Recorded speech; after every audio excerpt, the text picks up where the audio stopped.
শ্বশুর বাড়িতে কিছু হাদিয়া তোফা দেওয়া, সাধ্যে থাকলে আল্লাহ তৌফিকি দিলে একটু কিছু দেওয়া উচিত। আপনার বাপ মা যেরকম খেদমত করা আইনি ভাবে আপনার স্ত্রী বাধ্য নন, তারপরও তিনি করেন, আপনি আপনার শ্বশুর শাশুড়ির খরচ খরচা বহন করা আইনত বাধ্য না থাকলেও আপনার জন্য সাধ্য থাকলে তাদের খেদমত করার ব্যাপারে ইতিবাচক মানসিকতা থাকা উচিত, গিভ এন্ড টেক থাকা উচিত।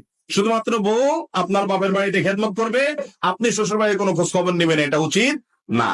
নিয়ম তো হলো আমি আমার মা বাবার খেদমত করব, আমার ওয়াইফ তার মা বাবার খেদমত সাধ্য অনুযায়ী করবে, যতটুকু সাধ্যে কুলায়। কিন্তু আমাদের দেশে সিস্টেম হয়ে গেছে এমন যে আমার মা বাবার খেদমত করবে আমার ওয়াইফ, আর আমার শাশুড়ির শ্বশুরের খেদমত করবে আমার শালা সম্বন্ধীর ওয়াইফেরা। অর্থাৎ মা বাবার খেদমতের ব্যাপারে সব স্বামীরাই প্রায় উদাসীন, স্ত্রীদেরকে বাধ্য করে যে আমার মা বাবারই তুমি খেদমত করবা, তোমার মা বাবার দেখান তোমার দায়িত্ব না। এটা স্বামীদের ভুল এবং বাড়াবাড়ি। মনে রাখা উচিত, মা বাবার সাথে সম্পর্ক ছিন্ন করতে বাধ্য করা, ভাই বোনের সাথে যোগাযোগ না করতে দেওয়া, এগুলো স্বামীদের বড় ধরনের অন্যায়। যদি এরকম করেন আল্লাহর কাঠগড় আসামি হিসেবে স্বামীরা দাঁড়াবেন। শাশুড়ি শ্বশুর এদের খেদমত করা মেয়েদের জন্য শরীয়তের পক্ষ থেকে ওইরকম জরুরি না যেরকম জরুরি নিজের মা বাবা এবং স্বামীর খেদমত করা।